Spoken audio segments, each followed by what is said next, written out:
नमस्कार बंधुरा नवदिगंत चैनल पक्ष থেকে আপনাদের সকলকে জানাই স্বাগতম। তো বন্ধুরা এখন আমি আপনাদের সাথে যে আপডেটটি শেয়ার করতে চলেছি সেটি হচ্ছে এসএসসির যে চাকরি বাতিল মামলা আজকে লিস্টেড ছিল সুপ্রিম কোর্টে, যেটি মূলত 316 নম্বর সিরিয়ালে ছিল। তো এই মামলাটিতে আজকে চিফ জাস্টিস অফ ইন্ডিয়ার বেঞ্চ বা চিফ জাস্টিস অফ ইন্ডিয়া এবং তার সাথে যে আরও দুই সিনিয়র বিচারপতি রয়েছেন তারা কি নির্দেশ দিলেন এবং এই মামলায় কি তথ্য উঠে আসলো, এই মামলার পরবর্তী শুনানির ডেট কবে পড়লো, বিস্তারিত এই ভিডিওতে আলোচনা করতে চলেছি। আপনারা সম্পূর্ণ ভিডিওটি দেখুন, ভিডিওটি আপনাদের জন্য ভীষণ ইনফরমেটিভ হতে চলেছে। তবে তার আগে বলি, যারা প্রথমবার চ্যানেলটি দেখছেন আপনারা অবশ্যই চ্যানেলটিকে সাবস্ক্রাইব করে দেবেন এই ধরনের আপডেট সবার আগে সর্বপ্রথমে পাওয়ার জন্য। তো চলুন তাহলে আমরা বিস্তারিত আপডেটটি এবার দেখে নিই। তো বন্ধুরা, আপনারা যারা প্রতিনিয়ত সুপ্রিম কোর্টের এই চাকরি বাতিল মামলার দিকে খোঁজ রাখেন বা নজর রাখেন, আপনারা বিগত দিন দেখেছেন এর আগের যে শুনানি হয়েছিল তখন কিন্তু চিফ জাস্টিস অফ ইন্ডিয়া তিনি বলেছিলেন যে এসএসসি মামলার ক্ষেত্রে বা পশ্চিমবঙ্গের এই যে চাকরি বাতিল মামলা এটার জন্য একটা সারাদিনের শুনানির ডেট লাগবে এবং এই মামলাটিকে প্রথম দিকে রাখা হবে।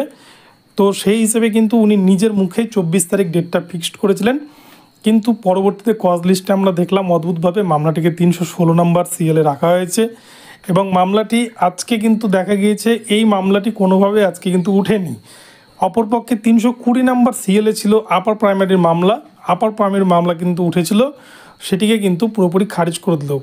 তো এক কথায় কিন্তু বলতে গেলে সুপ্রিম কোর্ট যেটা চাইছে যে তারা এই এসএসসির চাকরি বাতিল মামলাটাকে ডিলে করতে চাইছে, এই মামলাটাকে কিন্তু এই মুহূর্তে শুনানি করাতে চাইছে না বলেই কিন্তু মনে হচ্ছে।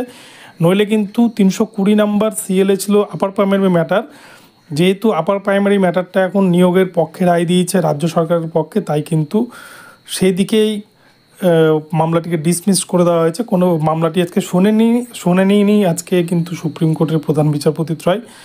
অপরপক্ষে 316 নম্বর সিএলএ থাকলেও তার আপার প্রাইমারি মামলার আগের লিস্টেড থাকলেও এই মামলাটিকে কিন্তু আজকে শোনা হলো না। অপরপক্ষে এই মামলাটিকে পরবর্তী অন্য কোনো ডেট, সেই ডেটটা কবে সেই ডেটটা কিন্তু আজকে উল্লেখ করেননি বিচারপতির বেঞ্চ। সেক্ষেত্রে বলা হয়েছে যে পরবর্তীতে যে মামলাগুলো চলছে এই মামলাগুলো মিটে গেলে তখন এই মামলাটিকে শোনানো হবে। তো এক কথায় বোঝা যাচ্ছে যে আপার প্রাইমারির মামলা তড়িঘড়ি শুনানি হয়ে গেল, কিন্তু এসএসসি মামলা শুনানি হলো না।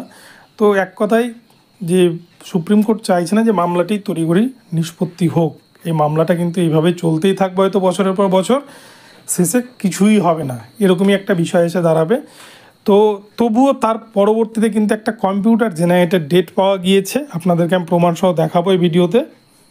তো দেখুন, নেক্সট হিয়ারিং ডেট কিন্তু পড়েছে 1/10/2024 অর্থাৎ 1 অক্টোবর 2024 তারিখে। এটা কম্পিউটার জেনারেটেড ডেট, এটা কিন্তু পরিবর্তন হতে পারে।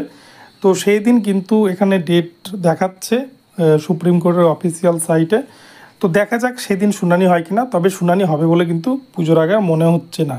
তো যাই হোক বন্ধুরা, ভিডিওটি ভালো লাগলে চ্যানেলটিকে সাবস্ক্রাইব করে দেবেন। দেখা হবে পরবর্তী ভিডিওতে। ধন্যবাদ।